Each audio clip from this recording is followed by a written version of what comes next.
Muito bom dia, muito boa tarde, muito boa noite. Corinthians e Mirassol acabaram de jogar a segunda partida dentre as 4 que teremos pelas quartas de finais do Campeonato Paulista. Então bora conversar e analisar um pouquinho desse jogo rapidinho, porque em instantes irá iniciar a partida entre Santos e Red Bull Bragantino, que também sai vídeo no canal. Antes, começando esse vídeo falando que eu falei que domingo, no caso hoje, quando esse vídeo está sendo gravado, iriam sair 2 vídeos.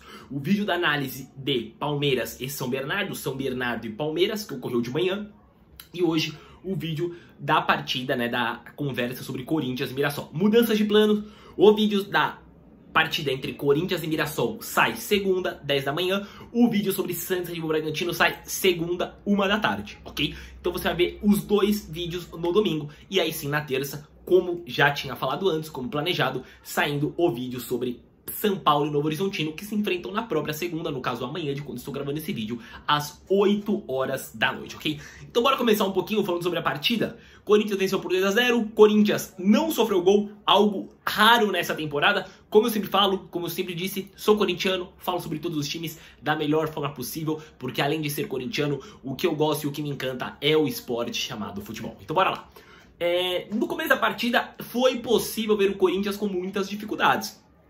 O Mirassol conseguia ficar mais com a bola, o Mirassol tinha mais a bola, mesmo que com essa bola não conseguisse gerar chances de gol. Tanto que o Mirassol pouco causou problemas ao goleiro Hugo Souza, ok? Porque eu creio que o Corinthians estava com essa dificuldade, principalmente em reter a bola no campo ofensivo, até o Corinthians marcar o primeiro gol. Porque nessa partida o Garro não jogou e também o Coronado não jogou. Ok que a temporada do Coronado não é boa. Não só a temporada, né? O Coronado no Corinthians ainda não consegue jogar. Mas, entre tudo que a gente pode falar, eu creio que o Corinthians não ter um jogador, um armador que conseguisse segurar a bola, reter a bola no campo ofensivo, no começo foi meio estranho até mesmo para os jogadores. Já que o meio-campo tinha José Martínez, Carrilho e Bidon. Na frente, Depay, Romero e Yuri Alberto. Por que eu digo na frente? Porque o Depay caía muito pelo lado esquerdo. O Depay não estava mais tão centralizado, o Depay caía muito pelo lado esquerdo. O Yuri Alberto fixo na frente, o Romero pelo lado direito. E aí a gente tinha uma trinca de meio de campo, com o Martínez um pouco mais recuado, o Carrilho um pouquinho mais recuado e o Bidon tentando ajudar mais na frente, alternando com o Carrilho. Mas não era um jogador, um meia de origem. O Depay, conforme o jogo foi passando, foi tentando entrar mais no meio. E ele entrando mais no meio, o Corinthians foi melhorando em relação a segurar a bola no campo ofensivo. Mas tudo ficou melhor quando o Corinthians consegue fazer o primeiro gol, né? Cruzamento do Depay, o Romero se posiciona, aliás, o Romero chega cabeceando no meio de 4 jogadores do Mirassol. Erro total da zaga do Mirassol. E o Romero chega para cabecear e marcar 1-0 pro Corinthians no momento onde o Mirassol era melhor do que o Corinthians, tá? O Corinthians não vinha jogando bem, mas também não vinha sofrendo. Mas em relação a ter a bola, em relação a quem conseguia ter a posse, o Mirassol, nesses termos, era uma equipe melhor do que o Corinthians. Importante falar sobre o Romero, como eu sempre digo, o Romero ele tem a aura de Itaquera. Algo acontece que o Romero em Itaquera consegue achar gols, principalmente em momentos importantes. E a partida, outro ponto pra falar, assistência do Depay. Depay pra mim hoje fez um bom jogo. Depay estava devendo pela temporada, mas hoje eu gostei da partida do Depay. Ele viu, principalmente depois do primeiro gol, sem o Garro, ele teria que puxar essa prioridade da armação, ele teria que ser esse jogador que iria fazer a organização do time, e nisso ele foi muito importante, crucial e conseguiu fazer bem. E logo logo irei falar sobre o segundo gol do Depay. Sobre a possível expulsão que poderia ter tido do Carrilho, qual que é a minha opinião? Não expulsaria o Carrilho, mas por quê? A entrada foi uma entrada grossa, né? Eu achei que ele chegou de sola, uma forma desproporcional. Porém, o que aconteceu? Ele chega na altura um pouco mais baixa, não chega tão alto na altura ali do tornozelo. Pra mim, se ele chega daquele jeito, no tornozelo do Cleison, era cartão vermelho. Mas ele chega ainda assim na altura do pé, uma altura um pouco mais baixa, e aí pra mim cabe a interpretação. Sendo que a árbitra deu amarelo no campo, não tem por que ela ir pro VAR, já que é um lance interpretativo, então o VAR tem que manter a opinião da árbitra em campo, que foi o amarelo. Então amarelo pro Carrilho, mas sim, foi uma entrada que se é um pouquinho mais acima, ali na altura, era plausível para vermelho e eu acharia super correto o vermelho. Nesse tipo de lance, interpretação, se a árbitra achou que era amarelo, o VAR não tem por que interferir, já que é um lance interpretativo, então tudo certo, bola para frente, ok? Sobre o primeiro tempo também da arbitragem, Nesse lance a arbitragem foi bem, senti a arbitragem um pouco perdida no primeiro tempo, contrário no segundo tempo, tá? No segundo tempo foi melhor, mas eu também creio que tudo começou porque os jogadores foram também fazendo um pouco mais de pilha, o jogo ficando um pouco mais complicado também porque são 2 jogadores no primeiro tempo, e a árbitra acabou entrando também um pouco nessa, mas no segundo tempo muito bom, tá? No segundo tempo volta bem, tudo em relação a apito e tudo mais.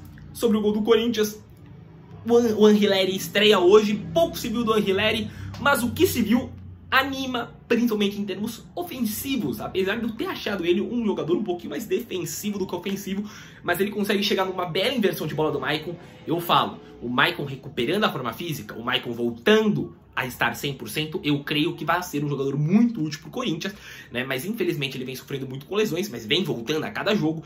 Acho um belo lançamento na ponta pro Angileri. O Angileri consegue avançar, né? Tem todo o corredor livre pelo lado esquerdo e acha um belo cruzamento pro Depay. O Depay cabeceia, aí sim o Muralha falha, o Alex Muralha, diferente do primeiro gol. No primeiro gol não tinha muito o que ele fazer. No segundo gol, aí sim, pra mim, ele falha, o Muralha. Era uma bola completamente defensável. Ele pula um pouquinho errado, a bola quica, ele pula antes e o Depay faz o gol, e aí o Corinthians faz 2-0, e quando faz 2-0 já tá na segunda metade do jogo, e tava muito difícil pro Mirassol, porque apesar que o Mirassol conseguia em algum momento ter a bola, mas o Mirassol não estava pressionando muito o goleiro Hugo Souza. Corinthians, como eu disse, começou o jogo mal, depois do gol melhora, porque os jogadores entendem como teria que ser seu posicionamento em campo, e aí depois o Corinthians vai controlando o jogo, e o Corinthians não vai sofrendo defensivamente, algo que o Corinthians não vem sofrendo defensivamente nos jogos. Só que quando sofre, toma gol. Hoje o Corinthians não sofreu de forma mais aguda. Teve chance, o Mirassol teve, principalmente nas bolas paradas. O Mirassol teve um gol bem anulado nas bolas paradas, onde pra mim ainda continua sendo um grande problema do Corinthians. Bola parada e cruzamentos é algo que eu tenho medo, mas foi aí que eu entendo a entrada do Gustavo Henrique e do Félix Torres. São jogadores que, se a gente analisar até em bola alta, eles são melhores, mas ainda assim o Corinthians sofreu hoje. O André Ramalho não é um jogador tanto pra bola aérea, para bola aérea defensiva. O Tchoca sim, mas o André Ramalho não. Hoje uma zaga completamente diferente, pode ser um novo teste, ou até mesmo pensando que meio de semana tem Libertadores, então hoje vamos dar uma descansada nos jogadores, fazer um rodízio. Entrou o Gustavo Henrique, entrou o Félix Torres, a zaga não sofreu. Aliás, a zaga não sofreu não, a zaga não levou gol, mas em algum momento a zaga sofreu perigos na bola aérea defensiva, que é algo que tem que ser ajustado pelo Corinthians. Mas foi uma partida para mim do Corinthians boa. O Mirassol não conseguiu desempenhar o seu jogo, não fez o Corinthians sofrer. Corinthians classificado para a semifinal, Mirassol eliminado, e o Corinthians agora espera o seu adversário, Mirassol, lembrando que é uma equipe que esse ano vai para a Série A. Então, logo logo o Mirassol volta no Campeonato Brasileiro, Série A, ok? Eu vou encerrar esse vídeo porque daqui 3 minutinhos começa a partida entre Santos e Red Bull Bragantino, ok? Muito obrigado, um abraço, um beijo, um coraçãozinho, como eu sempre falo, se você está no TikTok no vídeo ajuda muito, um joinha, se você estiver no YouTube ajuda muito, um compartilhamento ajuda mais ainda, e o comentário é vital para manter esse canal, até rimou, que sensacional. Então é isso, um abraço, até a próxima e valeu!